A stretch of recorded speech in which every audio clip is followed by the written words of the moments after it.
Kemerdekaan bukan hanya tentang sejauh mana kita boleh pergi, tetapi bagaimana kita menikmati setiap perjalanan. Kerana perjalanan yang benar-benar bebas tak sepatutnya dibelenggu oleh bunyi, gegaran dan pengendalian yang tidak lagi meyakinkan.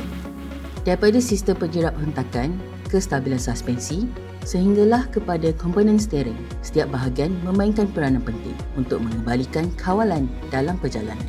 Di sinilah erti ketenangan dan kebebasan bermula apabila setiap komponen bekerja dengan sempurna sebagai satu sistem. Dengan KYB, merdekakan pemanduan daripada rasa ragu dan nikmati setiap selekoh, setiap permukaan serta setiap kilometer dengan lebih yakin. Untuk perjalanan yang lebih stabil, lebih selesa, lebih selamat dan bebas.